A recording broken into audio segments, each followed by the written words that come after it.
do here in the Southland. This is excellent. This is something that we all should be proud of, and I want to first make sure I mention that the school board and everyone that brought this here to us is exciting. It puts us on the map. So I want to thank you today for this tour, this excitement here, and then to have our good friend, Governor Pritzker.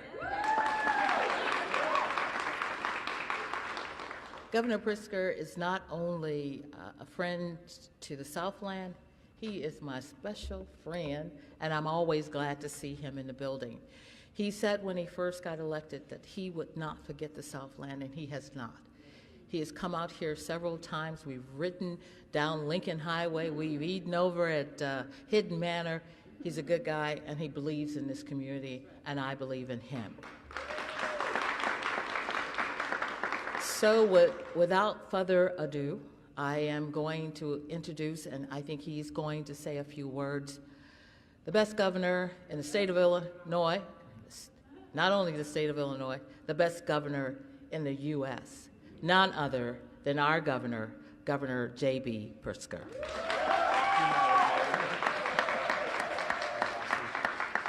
I mean, I have to say, how lucky are you? You have one of the best mayors that I've ever met anywhere in the country, and I'm not exaggerating. I'm not exaggerating. I think you were campaigning when I was campaigning. What is that? About 5 years ago or so, and it's been a real pleasure, and it's one of the reasons, by the way, that this community is thriving is great leadership. And that includes your great superintendent. Thank you so much.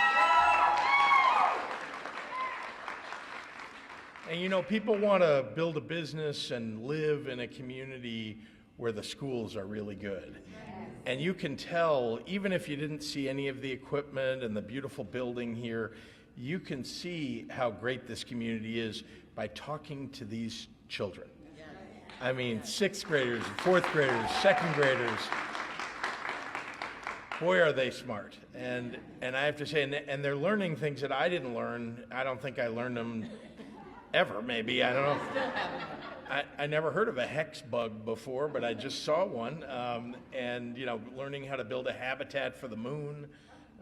That's a real thing, you know. And in fact, there's a company, just so you know how this all connects, there's a company in Rockford that makes habitats for the moon, and they make them for the big contractors that are sending rockets to the moon, and so that we can ultimately have people living, or at least spending a lot of time, on the moon. And so what they're learning here has real world application and gets them excited about the future, and hopefully maybe they get to meet somebody along the way. In fact, I'd love to connect them to have somebody.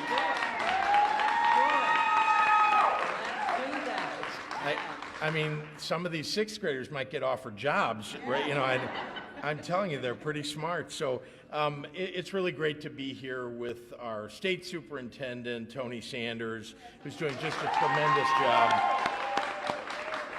And of course, with all the members of the board here. But this is a beautiful room in which to meet, I might add. But I also, just having brief conversations with members of the board, I can tell this is a community that has people who really care about education engaged in this. And it's not easy, I know, to be on a school board anywhere, and especially over the last few years. And I can just say that having people who care deeply about the children of the community and about building something great for them is vital to the future of not just Matheson, but also for all the Southland and for the state of Illinois. And so I'm just, thank you for your service. Thank you for what you clearly have done for the people of this area. Let me start off also by commending the leadership of this STEM center. Cherie, where did you go? There you are. You're all the way in the back. You should be all the way in the front, but thank you so much. What a great program this is. from the beginning, when I was elected governor, I've made it my mission to ensure that our students get the quality education they deserve, no matter what zip code they live in, no matter what their income level is.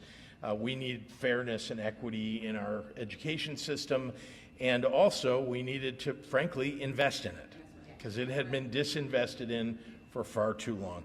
So since taking office, we've increased funding for K-12 education in Illinois by $2 billion. And I know money isn't the answer to everything, but you can't begin to solve the challenges without the resources. And, I'm going to talk a little bit about the teachers who are so important, but I have to say, if we balance the budget, which we've been doing every year now, it gives you the resources ultimately, right? Being responsible with our dollars means you can prioritize those dollars for the things that really matter. And education is what builds a great economy. It's what builds a great place that people want to live, work, play, and making Illinois really the best state in the nation for families to raise their families, to raise their kids in. Just before I took office, about 1 in 5 school districts were funded at below 60% adequacy. So think about that. 1 in 5. So 20% of all of our schools were really terribly funded.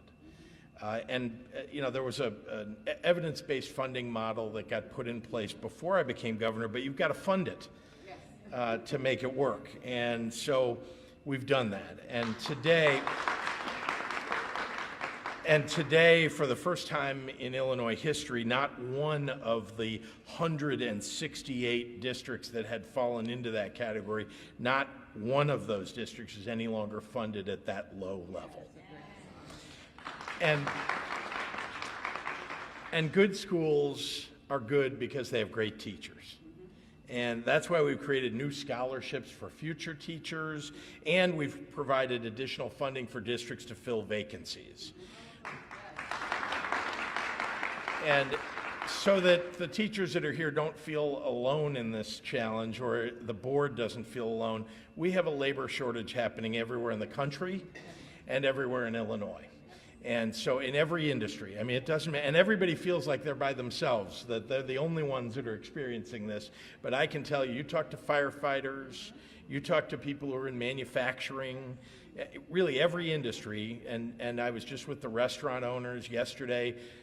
If you have 3,000 extra people anywhere, they can hire all of them right now, And it's really true in every industry, but vitally important that we make sure we have teachers in our classrooms, and so providing that additional funding has been important. We're also providing $3 million through our computer science equity grant program so that your STEM center can give your students the opportunity and resources to grow into the tech leaders of tomorrow. And there's more to come. This is the future. This is the future. And earlier this month, I proudly enacted a law that empowers the Illinois State Board of Education to develop a Children's Adversity Index to measure community childhood trauma exposure for children 3 to 19 years old. And it requires institute days for training workshops focused on trauma-responsive learning environments and trauma-informed practices for teachers.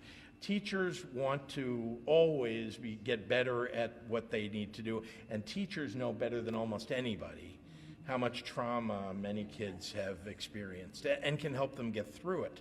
And so providing the training and resources for that is necessary so that we can help these kids, because if we can help them in that way, they're going to be better learners. And we're going to get a better product at the end of the education process. And then when they go to work for that company in Rockford, building our habitats on the moon, we'll know that, well, every kid in Matheson may have had something to do with that. So, supporting and uplifting students and teachers, it's the most important part of creating an education system that works for everyone. And I'm really honored to have each of you here at District 159 as a partner in that critical work. I can feel it among every one of you. The faces in this audience as we were walking around, people who are trailing around with us, and of course the teachers who are so engaged. It does the heart good to be in this environment. I want you to know how it feels to be amongst you all. It's been a true pleasure to be with you this morning, and I look forward to hearing more about students' accomplishments as the years progress here. And I want to be able to visit the fourth graders when they're in the sixth grade class and the sixth graders when they're in the eighth grade class. So with that, I want to turn it over to our great State Superintendent of Schools, Tony Sanders. Tony? It is an honor to be here with you all today. I want to again give my thanks to Dr. Tiffany Brunson for inviting me out here, a longtime friend before she came to the Southland. Appreciate all of our past relationships from Rockford, and now that you're here, to the Board of Education, you've hired a gem. Make sure you keep her and keep. She's an amazing superintendent. I want to thank my ISB team members who join me here today. Chrissy Hurley-Davis is over here with us. She's our head of early childhood. And Jackie Matthews is our Director of Communications. I'd be remiss if I didn't point out that the governor also brought the Deputy Governor for Education, Martin Torres, is with us today. We are here really because we are celebrating the start of a brand new school year. As our kids across the state of Illinois, 1.9 million school children are returning, have already started to return or will come in over this next week or so. They'll be returning into their classrooms for the kindergarten class of 2036. Isn't that hard to say? Kindergarten class of 2036. And as we've been going out, as I've been visiting school districts, I keep challenging them to think about what does it mean to be part of the class of 2036? What's different in the experiences that we're providing our children, especially at these younger grades, that's different than what we all experienced when we were in school? And boy, that's what we saw here today in Madison. District 159, the work you're doing here with this STEM Center is truly amazing. This is something that needs to be replicated, and I hope that you will share your story. Education is the cornerstone of our democracy, and it is the great equalizer. It is the one thing that we all have to have in order to have a thriving society and a thriving state of Illinois. And I want to just compliment Governor Pritzker. He talked a little bit about his accomplishments, but he just barely scratched the surface of the things that he has done to become the education governor across the United States of America. He mentioned historic investments in public education. The evidence-based funding formula we know is making a huge difference. In fact, some of the funds from that, Tiffany was telling me, went to actually build this center, which is amazing. It shows you the impact that resources truly have. Addressing the teacher shortage is another area the governor spoke to, where he sold himself short. $45 million each year over 3 years to address the teacher shortage in the state of Illinois. We're doing things different in Illinois that other states really should take note of and follow. The computer science grants, amazing opportunity for our school districts to embed computer science for their students across the state of Illinois. But he didn't talk a little bit more about his relationships with external partners. Working alongside the governor and with Deputy Governor Torres, you have a streamlined, systematic system of public education, pre-K to 20. We're serving students, our youngest learners, and the historic investments in early childhood education really set Governor Pritzker apart. Do they not? Historic investments in pre-K. But he's also worried about those students that we serve until they age out at the age of 22, and we're making sure that as a state that we are serving all of our student populations through the behavioral transformation work that he's doing along with Dana Weiner at the state level. So I will close out just by, again, thanking Governor Pritzker for his investment and his commitment to the school children of Illinois. I'm going to grab the mic, and because I get to introduce somebody that I get to work with in Springfield, who you all should know, those of you who are voters in this area, when you send someone who's a real leader, it matters. So when something is needed in her district, I hear from her.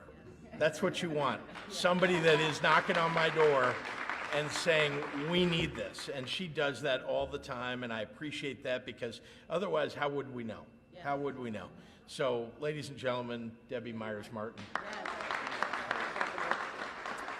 Good morning, everyone. I am so excited to be here, and thank you to Superintendent Brunson and School District 159 for inviting us here today, and of course the governor for actually coming and witnessing the successes that we are having here, not only in School District 159, but the region. And I am so proud to represent that. I'm so proud to be part of the General Assembly, where our members are committed to improving education, committed to funding for education. And it is just such a rewarding feeling for me to be a part of that and to be in an administration that understands the importance of education for all of our students throughout the state. And so it is just so wonderful and a proud moment to be here, to be with you, but also to celebrate the work that you are doing, the passion that you have. And I was just in the second grade room and they were working on Legos. And I just remember that my daughter always asks for Legos for Christmas. She now is a mechanical engineer. So proof in the pudding that we are on the right track to uplift our students and make them competitive in this global society. So thank you so much for inviting me.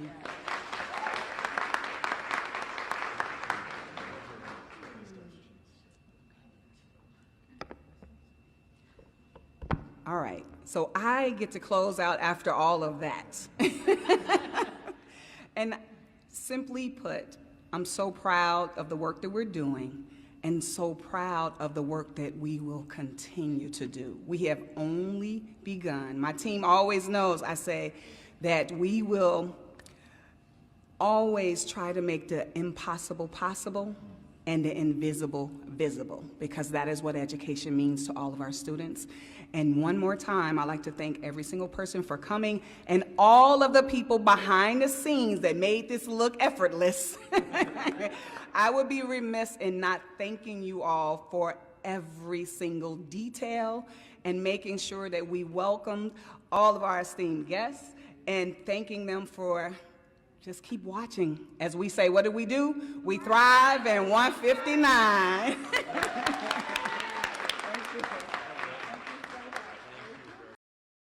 Just something that said scooter or something, you know. Okay. We'll wait till we get the camera off. Okay, thank you. Ready? Yep. Okay, 1 second. Are you ready? Okay. Do you plan to extend the Invest in Kids program for the end of the year? Well, that's not up to me, as you know. It's up to the legislature, and if the legislature wants to pass the Invest in Kids extension, I think that that's something that they should do. I also know how important it is that we support, kids who are going to private school too, and so, however that gets done, I think the legislature is considering a number of options. And then do you plan to appeal the injunction for the crisis pregnancy law? Well, I'm not the one who takes that on. That's the job of the Attorney General. And I do not know, he has not informed me what his plans are for that. But I will say that, as you know, that bill was passed because there are people who work with those crisis pregnancy centers that misinform people. And it's under those circumstances where people are lying, misinforming, in which that law takes effect and people can sue if they're misinformed and given bad information. Governor, how did your office pick 159 for your visit today? Just what prompted this? Well, let me start with the fact that I've been here many times. I think the mayor mentioned that. I love it here in Matheson, and so it comes naturally to try to pick a place that where you know everybody and where there's something in the community that you haven't seen before. This is a highly unusual and very special thing that they've done, this STEM center. And we want to do this all across the state. I think every child, and you can see it when you walk into those classrooms, every child would thrive if they had this available to them. And I only wish that we could have the great teachers that we have here replicated to do the STEM centers that we'd like to see across the state. We have those people. We just have to find them, pull them out, make sure that they're attracted to the teaching profession. And so I was proud to be here in Matheson to do this, and this is, you know, one of the great school districts. Like I said, this is the kind of thing that attracts people to a community, having a great school district and a great school. Is there enough money going towards STEM, and would there be an increase in STEM funding? We'll have to increase STEM funding, honestly. There's an overall challenge in Illinois of making sure that we get dollars, especially to school districts that don't have a tax base that can support schools locally, right? That's why property taxes are so high in many places. Those are communities in particular where there's not, the property value doesn't yield the kind of dollars that you need. So the state needs to step in so that we can lower property taxes and fund STEM education and education more broadly. So when you're asking are more resources necessary, yes, they are. And as you saw, we had to increase resources going specifically to attract teachers because of the labor shortage broadly and the shortage of teachers. So resources are necessary, and we're going to continue to fund it. We'll take one more. Numbers show that cannabis prices. That what? Cannabis prices are up 89% compared to the national average. Is there going to be any work to maybe bring those down to keep people in state? So if they are going to purchase, that they would purchase in state as opposed to like driving to Michigan or anything like that? Are you guys going to work to address some of the taxes on those? We still have a growing industry, as you know, and it's one that I initiated in 2019 that's brought in almost $450 million to state and local governments. So we want to encourage all industries to grow, of course. I think that as we see other states, if they do make changes, by the way, there's only one state around us that has legalized cannabis, and that's Missouri. But we are getting almost a third, or roughly 30% of the revenue that we get from the cannabis industry comes from people coming to Illinois and spending money at dispensaries. So we want the industry to grow. We're always going to look to see how we can adjust to make sure that it is growing. But I have to say, it's been successful so far. And I want to point this out, we have seen equity in this industry like no other state. We intentionally created the program to do that. Hasn't fully flourished the way that we would have liked it to by now, but so much better than every other state. You cannot point to another state that has the number of people who've been come from disproportionately impacted areas, people who are black and brown, who are owners of these dispensaries. I mean, you can't find another state that's done a better job on that, and the number of people working in the industry. There's more to do, though. Like in everything, I think we can make progress, and we continue to work on that. Thanks, everybody. That's all the time we have. Thank you. Thank you. I just had to stay there. It was great.